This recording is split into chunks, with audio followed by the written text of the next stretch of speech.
avant. Il l'a vu.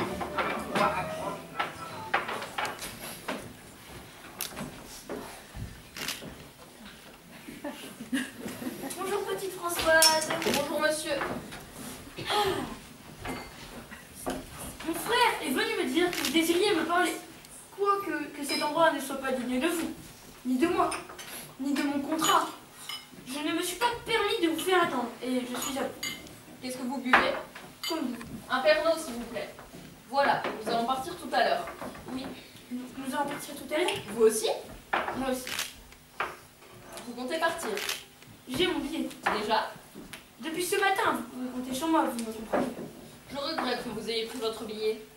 Vous vouliez me le payer comme le Pernod? Ah non, je vous l'aurais pas payé. Et puisque vous l'avez pris, il va peut-être falloir que je vous le rembourse. Je comprends bien. C'est pas très difficile à comprendre. En somme, c'est un aveu. Un aveu, si vous voulez. Pour moi, ce serait plutôt une mise au point. Formule élégante et discrète. Écoutez-moi, j'ai pour vous une grande, une sincère, une profonde reconnaissance. Certes, les qualités naturelles que je puis avoir, vous ne me les avez pas données. Mais peut-être que sans vous, je n'aurais jamais eu l'occasion de les manifester. Je vous le dis bien, et je le dirai toute ma vie, même si mon destin m'accorde le succès. Ce contrat, c'est à vous que je le dois. À moi, sérieusement. À vous seul. Certes, les autres ont été très gentils, je le sais. Mais c'est vous qui, par quelques mots adroitement placés, avec votre adresse féminine, leur avez donné la bonne opinion qu'ils ont de moi. Je vous en remercie. C'est donc moi seul que vous rendez responsable de l'aventure. C'est sur vous seul que j'en reporte le mérite. Oh, le mérite n'est pas grand. Alors vraiment, vous n'avez rien compris du tout? Ça vous ferait plaisir que j'ai compris. Si vous aviez des soupçons, ce serait plus facile à dire. Je n'ai pas de soupçons, mais j'ai des certitudes. Il y a des choses qui l'ont fait semblant de ne pas voir, mais que l'on voit très bien, très clairement. Alors, votre billet de chemin de fer, c'est pas vrai? Comment ça, ce n'est pas vrai? Le voleur! Mais alors, vous avez rien compris du tout? Ah, que si, mais je comprends aussi la plupart féminine. Inutile de vous expliquer davantage. J'ai accepté. Mais c'est vrai que vous êtes idiot? Ah, que non! Oh que si? Ah, que non! Ah, fine mouche! Vous savez les prendre, vous les devant. Et vous arrivez bonne première. Je le reconnais. Ah, petite coquine. Et oh! Excusez-moi. Oh, mais dites, qu'est-ce que c'est? Une gifle. Excusez-moi si j'ai tapé trop fort. Asseyez-vous. Mais alors vous êtes compliqué. Pas du tout. Mais qu'est-ce qui se passe? On vous a fait de force stupide. Votre contrat n'est qu'une plaisanterie. Comment? Un contrat signé par Monsieur Bazouf et Maître Vernickel. Venus d'Hollywood pour me voir en présence de 20 témoins? Les frères Vernickel n'existent pas. Mais vous les avez vus, comme moi! C'était l'opérateur et le photographe. Ils étaient même si mal maquillés que vous auriez dû les reconnaître. Mais pourquoi aurait-il fait ça? Pour s'amuser, on avait tous un peu bu ce soir-là. Vous aussi, vous étiez assez prétentieux d'ailleurs. Alors, pour s'amuser, on a inventé cette histoire. Mais quand j'ai appris que vous comptiez partir pour Paris, il m'a semblé que mon devoir était de vous prévenir.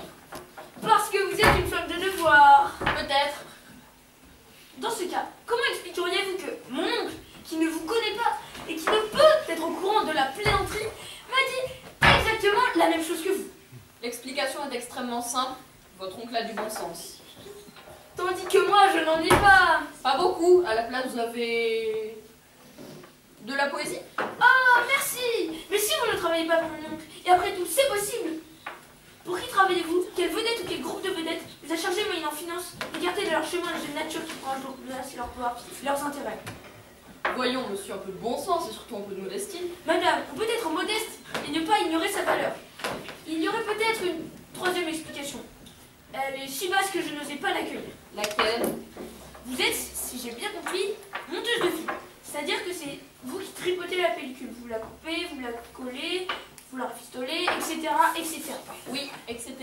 Et pourquoi donc, mademoiselle, vous êtes vous réfugiée dans les coulisses du cinéma? Parce qu'on ne vous a pas voulu à l'écran. Vous avez rêvé d'être une Greta Garbo. Mais vous n'avez pas le physique. Et cet échec, vous l'avez sur le cœur.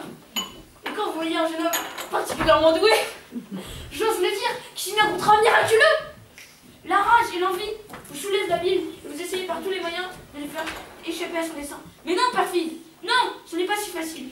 Je serai tout à l'heure dans le train. Tant pis pour vous. Mais voyons, un peu de bon sens et surtout un peu de logique. Même si vous n'avez jamais renoncé à l'espoir d'être un jour une vedette, en quoi mon succès peut-il vous gêner? Nous n'avons pas les mêmes qualités,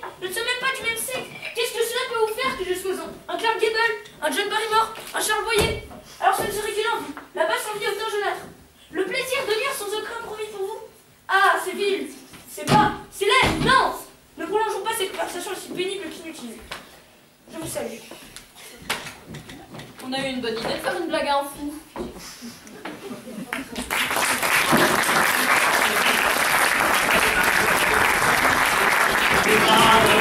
En un seul bonheur, qui tourne dans l'air, qui dépile à poire des verres. Vas-y, Léon, un soir Waouh, et il y arrive? Non, dis rien, je vais le lire aussi. Raconte-moi autre chose. Je pourrais parler de la trilogie. Marius, Fanny, César. Marius est un jeune homme qui a un rêve, prendre la mer, voyager, découvrir des nouveaux mondes. La scène, elle se situe dans la petite ville de Marseille, où son père César tient un bar, le bar de la Marine. On y parle fort, on boit du pastis, on joue aux cartes. Écoute. Bon, eh bien, c'est à toi. Je le sais bien, mais j'hésite. Extra en frappe. Ça arrive. Allons, capitaine, nous vous attendons. C'est que la chose est importante. Ils sont 32. Et nous, combien nous avons? 30. Nous allons en 34. C'est ici que la partie se gagne ou se perd. C'est pour ça que je me demande si Panis coupe à cœur. Si tu avais suivi le jeu, tu le saurais. Eh ben, allez-y, ne vous gênez plus, montre-lui ton jeu tant que tu y es. Je ne montre pas mon jeu, je ne lui ai donné aucun renseignement. En tout cas, nous jouons à la muette. Défendu de parler. Et si c'était une partie de championnat, tu serais déjà disqualifié. Bon, j'en ai vu des championnats. Plus de 10. Et je n'ai jamais vu une figure comme la tienne. Toi, tu es perdu. Les enjeux de ton agonie ne font pas toucher ton vainqueur. Tu es beau. Tu ressembles à la statue de Victor Jobu. Oui, je me demande toujours s'il coupe à cœur. Et je te prie de ne pas lui faire de signes. Je ne fais pas de signe, je bats la mesure. Tu n'as qu'une seule chose à regarder, ton jeu, et toi aussi. Bon.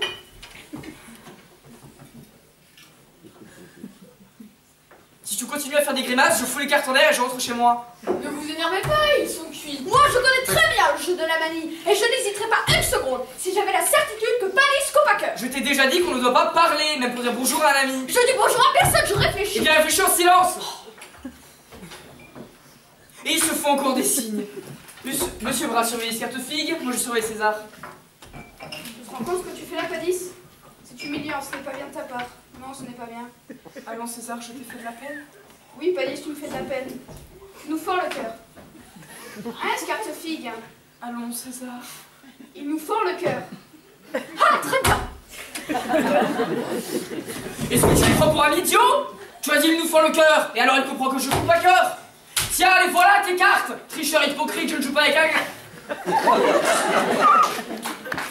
Il faut pas me prendre pour un idiot, hein. Panis c'est comme un sioux et plus intelligent qu'une morue. Tu me fends le cœur.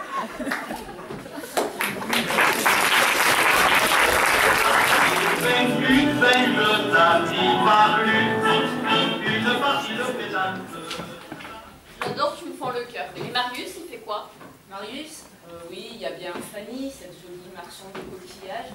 Elle est très amoureuse de lui, une idylle va naître entre eux, mais l'appel de la mer sera plus fort pour lui. Écoute. Tu as entendu que je tiens ma parole. Le bateau s'en va, je me place à bord. Et moi je suis ici. La bébert, j'astique le comptoir. Cela prouve que tu es honnête. Eh bien, moi aussi, je suis honnête. Je ne suis pas un piège, Marius. Si tu veux partir, alors tu es libre. C'est maintenant que tu me tends le piège. Tu veux savoir ce que je vais faire? Eh bien, tu le vois. Je reste avec toi. J'ai bien réfléchi, Marius. Ça fait plus d'un mois que je t'observe et je vois bien que tu regrettes ce qui nous est arrivé, mais que tu restes pour réparer ta faute. Cette faute est mienne, ne t'en cherche pas. Alors, tu crois que je ne t'aime pas? Quand je te fais un si grand sacrifice? Je crois que tu m'aimes à ta façon. Que je sens bien que cette corde qui te tire ne se cassera jamais. Et moi, je n'ai pas la force de te retenir. Alors, puisqu'il faut te donner ta liberté, au moins que ce soit moi qui te la donne. Puisque c'est la mer que tu préfères, alors marie-toi avec la mer. Nous verrons plus tard. Et c'est comme ça que tu m'aimes? Oui, c'est comme ça. Mais toi, pendant 3 ans, qu'est-ce que tu ferais? Je te l'ai dit, je t'attendrai. Nous avions convenu que tu naviguerais après, mais il vaut peut-être mieux avant. Parce que peut-être que tu reviendrais guéri. C'est très grave un mariage. Je ne veux pas risquer de faire ton malheur et peut-être le mien. Non, Fanny, non. Je ne veux pas croire que tu parles sérieusement. Est-ce que tu trouves que ce serait trop beau? Eh bien, c'est trop beau. Va prendre ton sac. Fanny, fais bien attention de ne pas me le dire encore une seule fois. Et pourtant, elle l'a dit. Elle l'a dit.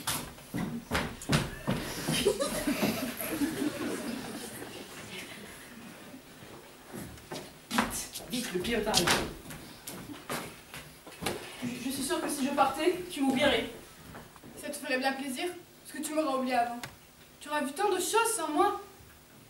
Oui, comme Adin, Bombay, Padang. Vite. La Calédonie et les îles sous le vent. Ce bateau va partir sans toi et tu me le reprocheras toute ma vie. Tu n'as plus envie maintenant. Oui, j'ai envie, oui, mais je trouve que tu acceptes ça bien facilement. Parce que tu voudrais que je pleure et que je m'accroche pour te garder. Non, je ne voudrais pas. Mais j'en avais peur. Les dernières craintes, tu vois que je suis raisonnable et que je te comprends. C'est ta mère qui t'a conseillé. Elle attend que je sois partie pour te vendre à Panis. Si tu as besoin d'un prétexte, celui-là est bon. Justement, il m'a encore demandé ce matin. Et qu'est-ce que tu lui as dit? Je n'ai pas dit oui. Mais tu n'as pas dit non. On ne sait jamais ce qui peut arriver. Oui, toi épouses l'argent de Panis et moi j'épouse la mer. Je suis libre. Oui, c'est mieux pour nous deux. Oui, cela vaut mieux. Mais si tu m'as aimé seulement une heure, laisse-moi te faire une caresse d'amitié. Ils partent. Tu le laisses partir. Attends un peu, je connais quelqu'un qui le retiendra. César, César! Tu restes. Je ne peux pas passer, mon père est devant le bateau. Il largue les amarres. Que faire? Passe par la fenêtre de ta chambre comme si tu allais à un rendez-vous d'amour et fais le tour par la place de l'Ange. Pendant ce temps, je le retiendrai. Non, ne dis plus rien. Va-t'en, va-t'en. César, Marius est devant la Malaisie. Il veut te parler. Mais non, je viens de l'envoyer chercher mes paniers à la gare. Mais qu'est-ce qu'il te prend? Il se passe ici des choses qui font de la peine à voir. Ouvre les yeux et tu les verras. Pauvre Fada, ça fait bien longtemps que je les ai vus. Ça va, Fanny? Chounette, tu es rose, on dirait que tu as pleuré. Peut-être. Vous avez parlé avec Marius? Oui. Vous êtes d'accord? Oui. Oh, Fanny, tu ne peux pas te rendre compte que je suis heureux d'avoir une grue aussi jolie que toi. Oh, il y en a de plus jolies. Ah bon, tu en connais? On va me les chercher, on les mettra à ta place. Qu'est-ce que tu regardes? Tu attends Marius? On ne va pas te le manger en route. Je sais bien. Viens voir, je vais te dire quelque chose.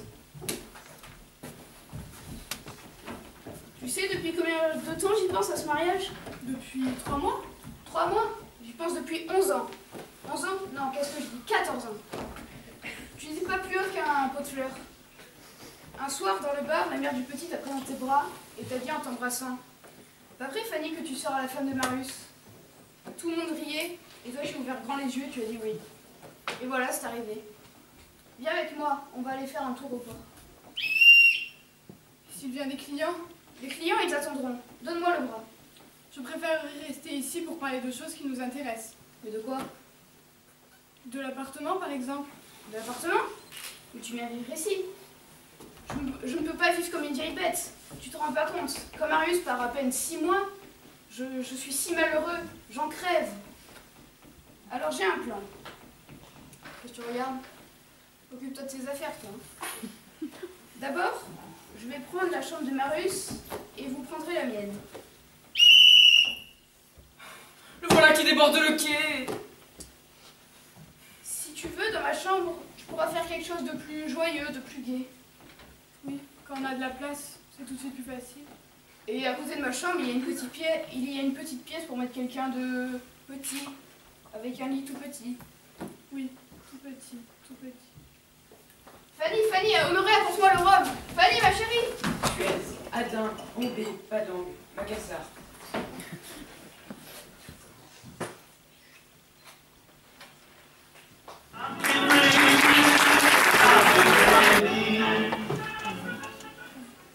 Pauvre Fanny, qu'est-ce qu'elle devient? Fanny, elle découvre qu'elle est enceinte, alors que Marius est déjà parti. Du coup, c'est Panis, le vieil ami de César, qui va décider de l'épouser, il l'aime en secret, Fanny, pour éviter tout scandale. Et en toute connaissance de cause. Écoute plutôt.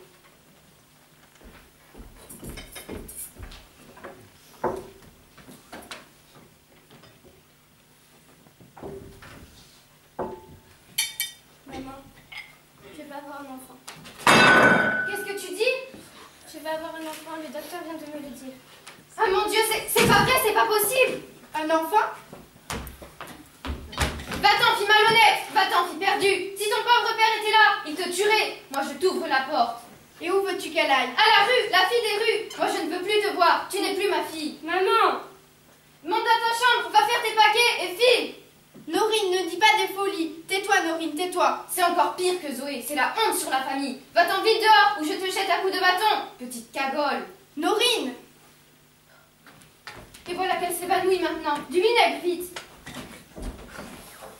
Tu n'as pas honte dans la position qu'elle est. Tu veux la tuer, Fanny? Peu cher, elle est blanche comme une morte. Fanny, ma petite Fanny, je te pardonne mais ne meurs pas. Fanny! Fanny. Maman, ce n'est rien, maman. Là, tu vois, c'est passé. Respire, tiens, respire. La couleur lui revient. Ah, c'est de honte que tu devrais rougir. Tu devrais t'étouffer de honte. Ah, toi, tais-toi. Dès qu'elle tourne de l'œil, tu sanglotes et dès qu'elle va mieux, tu recommences. Laisse-la tranquille. Et toi, tu trouves ça tout naturel qu'une fille rentre chez elle avec un polichinelle sous le tablier? D'abord, ne crie pas, que tout le quartier nous écoute. Tu n'as pas honte? Mais oui, elle a honte. Tu le vois bien, évidemment, ce qui arrive, c'est un grand malheur. Mais enfin, après tout ce que tu m'as raconté, tu pouvais un peu t'y attendre. Quand une fille a un amant, elle attrape un enfant plus facilement que le million. Ça prouve bien son innocence. Au contraire, laisse-moi lui parler. En es-tu sûre de ce malheur, Fanny? Bon, et cet enfant, de qui est-il? De Marius? Et de qui tu veux qu'il soit? Ma fille n'a quand même pas encore couché avec tout Marseille. Bon, il est de Marius.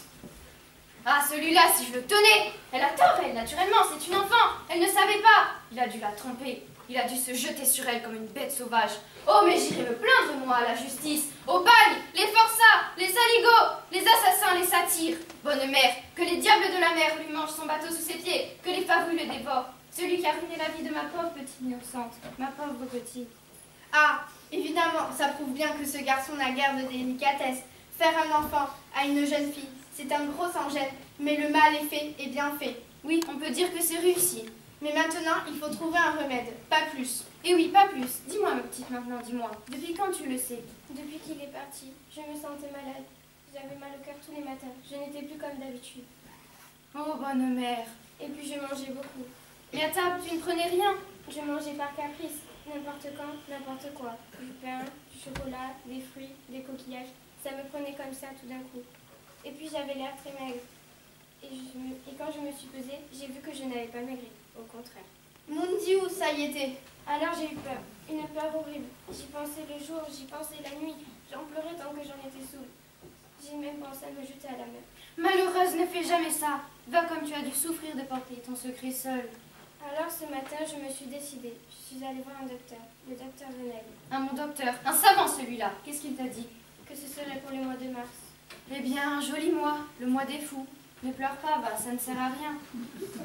Et qu'est-ce que tu as fait ensuite? Je parie que tu allais raconter la chose à César. Non, après je ne sais pas. Je ne sais où je suis allée. Je suis partie dans les rues, j'ai marché. À la fin, j'ai bu du rhum dans un café. Et je suis venue ici pour tout te dire. Eh bien, nous sommes propres. Ne pleure pas, va. Après tout, l'honneur, c'est pénible à perdre. Mais quand il est perdu, il est perdu. Et puis, tant que personne ne le sait, il n'y a pas de déshonneur. Si on criait sur la place publique les fautes de tout le monde, on ne pourrait plus fréquenter personne. Toi maintenant, qu'est-ce que tu comptes faire? Je ferai ce que tu voudras pourvu que tu me gardes. Ah, c'est simple, nous sommes sauvés. Épouse Panis. Tu crois qu'il me voudrait encore? Il est venu te redemander, il n'y a pas 10 minutes, avec la queue de morue et les gants blancs. Et cette fois, c'est oui, oui, oui. Mariage, dans 15 jours. Je vais porter la réponse tout à l'heure. Qu'est-ce que tu en dis, toi? Moi, je pense que je gagne très bien ma vie. Je suis capable de me débrouiller toute seule. Mon idée, si maman me le permettait, ce serait de ne pas me marier et d'élever mon enfant par mon travail, en attendant que son père revienne, s'il revient. C'est beau, mais c'est difficile. Difficile, impossible, tu veux dire. Qu'elle fasse un enfant sans avoir de mari. Voyons, ne perdons pas notre temps à dire des choses qui n'ont pas de sens. Mais maman, la fille du brigadier des douanes, m'a donné un cadeau. Elle n'a pas un enfant sans père? Elle élève très bien, et elle n'est pas malheureuse. Mais ce n'est pas la même chose. Le père est mort juste comme ils allaient se marier, tandis que le tien est parti à la nage, de toutes ses forces, à toute vitesse, pour ne pas t'épouser. Et puis, tu ne vas pas comparer la famille Cadeau avec la nôtre, les Cavani. Eh oui, c'est vrai, vous autres, vous êtes des Cavani. Mais fais bien attention, Fanny, car dans toutes les familles, il peut y avoir une fille-mère ou une garce. Ça se pardonne parce que c'est naturel. Mais chez nous, c'est impossible, car notre sœur Zoé a déjà pris le tour. Si tu n'acceptes pas Panis, nous serons tous déshonorés et je mourrai de chagrin par ta faute. Si tu en as un autre en vue qui te plaise et qui t'aime assez, dis-le, le petit Victor par exemple. Oh non, pas Victor. Mais il n'y a point de santé dans sa famille. Enfin, c'est vrai que la santé du père n'a pas grande importance, maintenant que l'enfant est déjà tout fait. Mais le fils de Balthazar, qui te fait les yeux blancs depuis le catéchisme, il est riche, il est beau garçon. Non, non, je n'en veux pas un jeune. Si tu me forces à me marier, je préfère Panis. Et tu as raison. Mais oui, il me voudra. Puisqu'on te dit qu'il te redemande, Oui, mais il ne savait pas. mais il sait très bien tout ce qui s'est passé avec Marius. J'ai pris la précaution de lui rappeler tout à l'heure. Il ne peut pas savoir que j'attends un enfant. Mais heureusement qu'il ne peut pas savoir. Ce sera un enfant de 7 mois, voilà tout. Tu veux que je l'épouse sans lui dire la vérité? Mais toi, tu serais assez bête pour aller lui raconter la chose. Il le faut, voyons, il a le droit de le savoir. Elle est folle ou alors elle le fait exprès. Il ne sait plus qu'inventer pour nous mettre dans l'ennui. Fanny, tu te rends bien compte que cet homme, c'est notre seul espoir. Si tu vas lui dire qu'il faut qu'il épouse 2 personnes à la fois, il ne le voudra plus. Si tu parles, c'est terminé. C'est fini.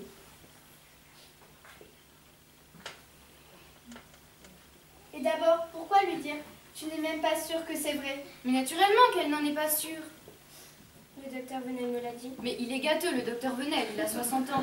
C'est peut-être nerveuse que tu as. Mais oui, c'est les nerfs, ou alors c'est un nerf qui passe, une espèce de grippe. Ne te fais pas une montagne d'une chose qui n'est peut-être pas vraie. Si ce n'est pas ça, je ne suis pas forcée de me marier. Mais il n'y a pas besoin d'être enceinte pour se marier. Il y a de véritables jeunes filles qui se marient.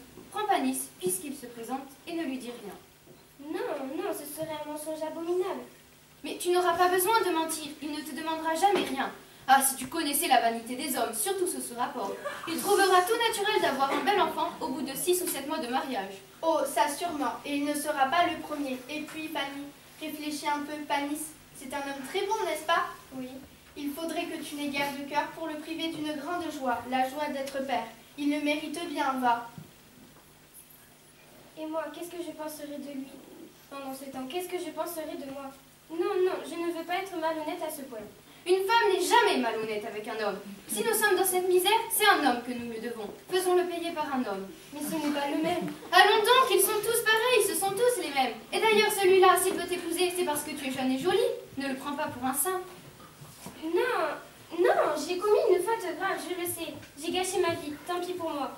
Mais parce que Panis est bon, parce qu'il m'aime, j'irai mettre un bâtard chez lui. Et tu veux que je prenne son nom pour l'enfant d'un homme? Mais c'est ça qui serait un crime.